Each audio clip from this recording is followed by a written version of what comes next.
Atenção, senhores ouvintes, atenção. Bombardearam a base norte-americana de Cerrado. Testemunho ocular da história.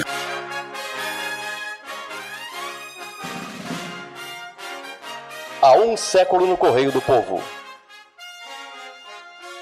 Porto Alegre, 6 de fevereiro de 1920.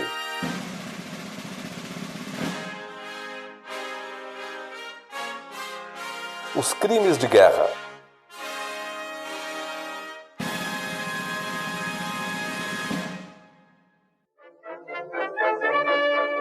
Paris 4.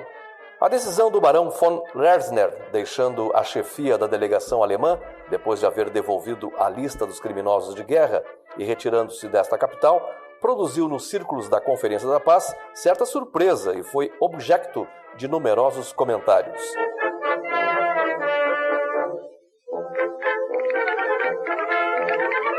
A saída teatral de von Lersner é, com efeito, sem fundamento legítimo, porque o Tratado de Paz contém um artigo reconhecendo aos aliados e associados a liberdade de fazer comparecer perante os seus tribunais militares as pessoas culpadas por actos contrários às leis de guerra.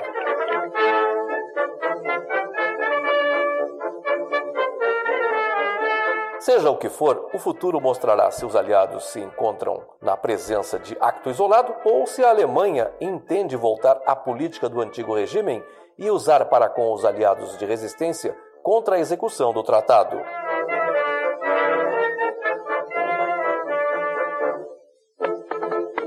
De toda maneira, a atitude de von Lersner terá resultados lamentáveis, provando forte tensão entre os aliados e a Alemanha e recomendando mais prudência à Entente, pois que Berlim protela a execução dos compromissos solenes que assumiu.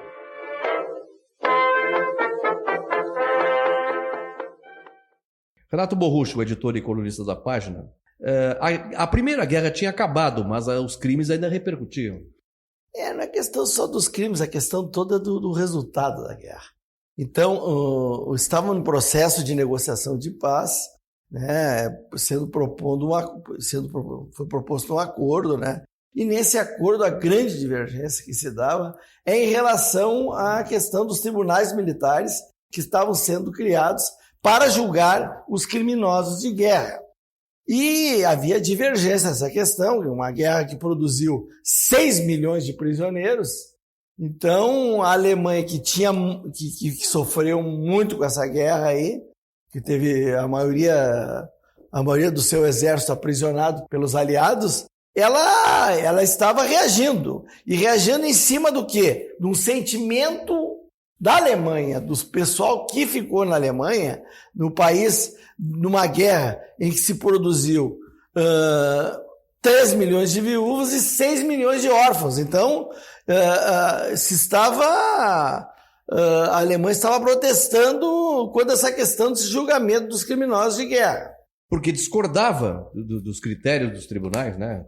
Não só discordava dos critérios dos tribunais... Dos julgamentos em si. Também pela questão que é o seguinte, o povo alemão, ele também estava contrariado com a forma que eles estavam, além de sofrer sanções econômicas, estavam sofrendo sanções políticas. Porque essa decisão de manter esse monte de prisioneiro alemão pelos aliados, isso aí é uma decisão política. Quer dizer, terminou a guerra, querem paz, então não pode ter paz. Porque foi que nem no Brasil, quando se deu anistia, era para os militares e para os que tinham, né, os políticos, os militantes políticos.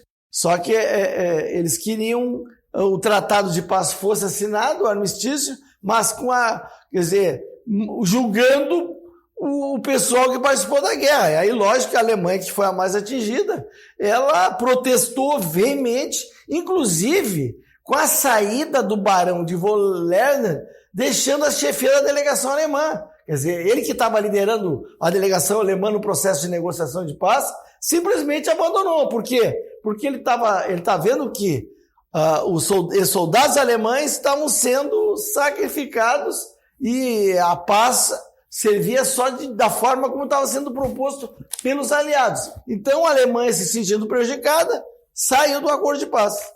Até porque o julgamento era feito pelos vencedores, né?